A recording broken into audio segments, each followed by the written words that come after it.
Everybody, I'm Dale Clarke. I'm an outfitter in the province. I'm also the president of the New Brunswick Professional Outfitters and Guides Association. And I've been bear hunting as a professional outfitter for about 15 years.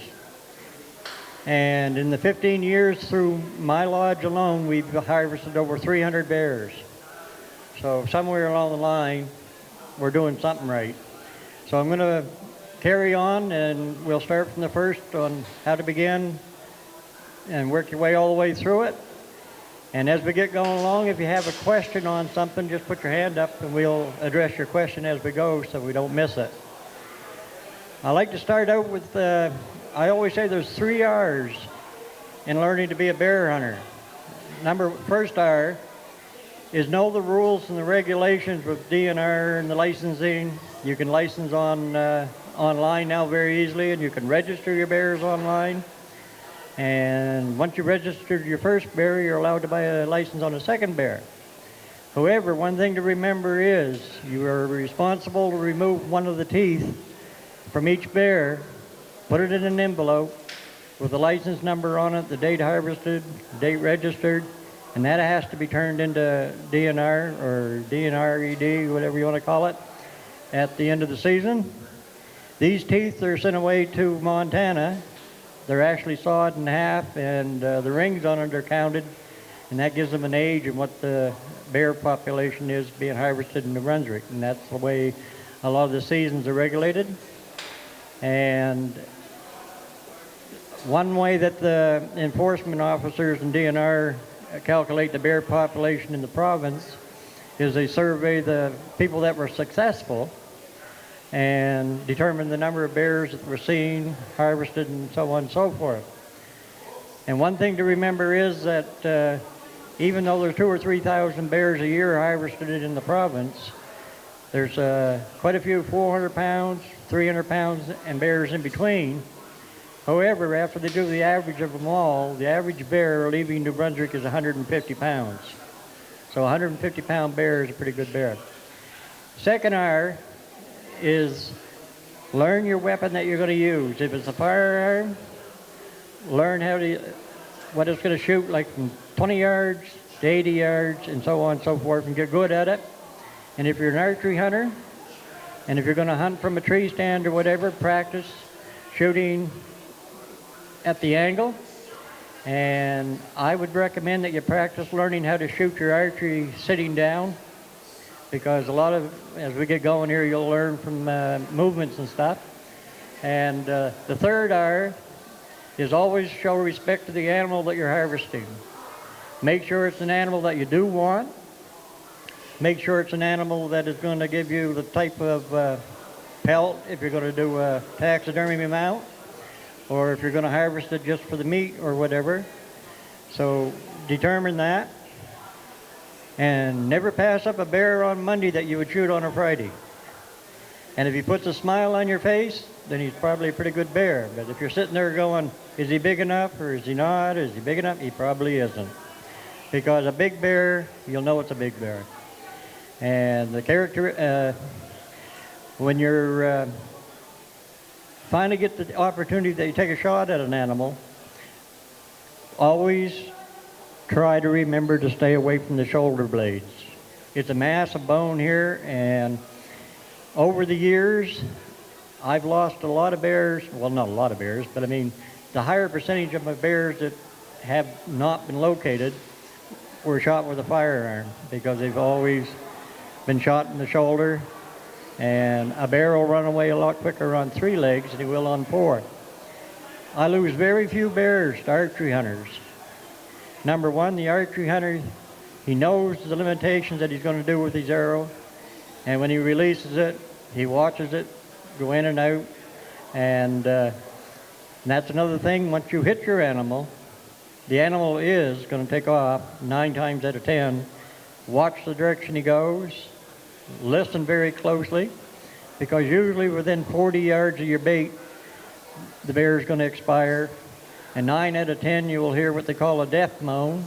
And what that is the last of the air that's in his lungs is escaping. So While that's escaping, you'll hear him moan, whatever, so on and so forth. So that's the 3 R's. Now you're going to start looking for a place to and do your follow-up on finding it. And if you do find it, don't ever say, that's not big enough, I'm just going to leave it here and go shoot another one. Don't ever do that. You know, show that animal some respect.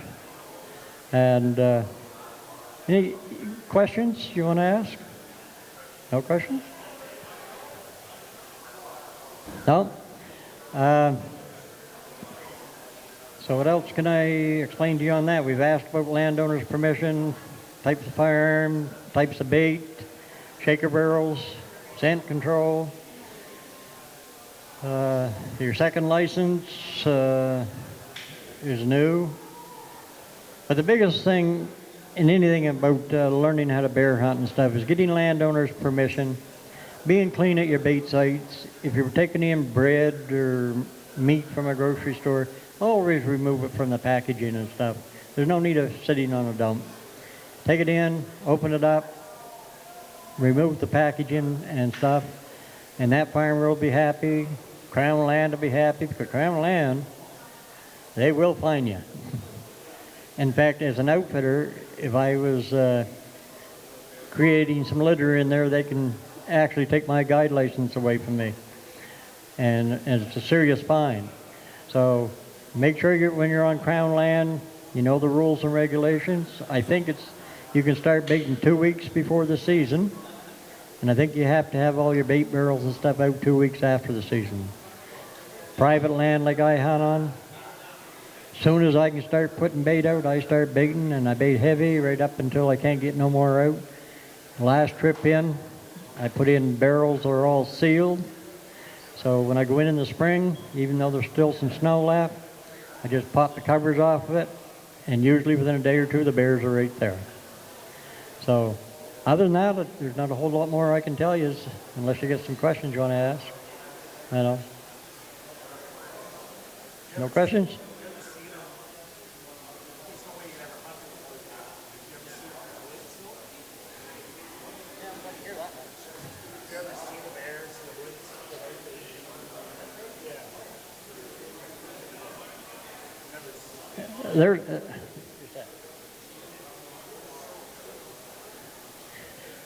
Like I was saying about, if you know a farmer's got cornfields or grain fields and stuff, the trouble is with grain today, the farmers are getting so efficient that their crops are being harvested by the end of August, and by the time the combine's made his last trip down through, they're going right in there with a plow. Now corn, up in my area, we're on the extreme fringe on how far up you can grow corn. And usually it's mid-October, mid-November before they start harvesting the corn.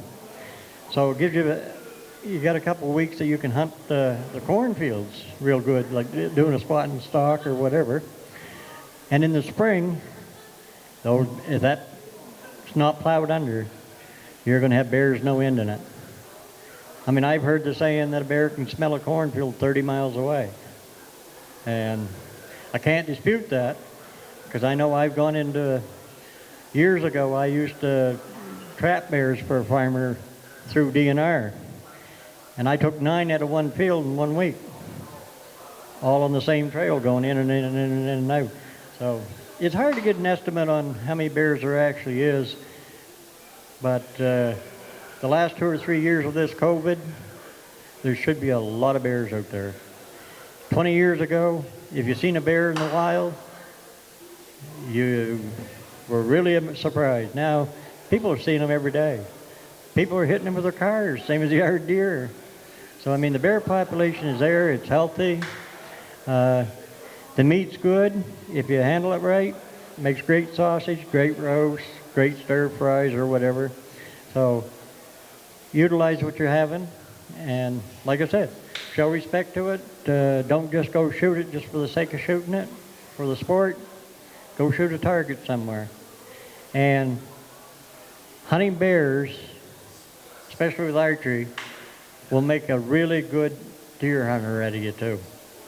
Because if you can sit there and get that bear within 20 yards, you're very lucky. And that's another thing I tell you. Bears are very, very curious. They're a very curious animal. A lot of times when you have your tent set there, like I said, they know it's there. I've had bears walk right up to the tent, stick their head right in through the window with the hunter sitting there in a chair that wasn't paying attention until he looked, and here's the bear's head right there. And then after a while, the bear will sniff him and let the woofs and stuff out of him. I've had bears go over and start climbing up the tree stands. No bears coming in my tree stand with me, sorry. It just ain't going to happen.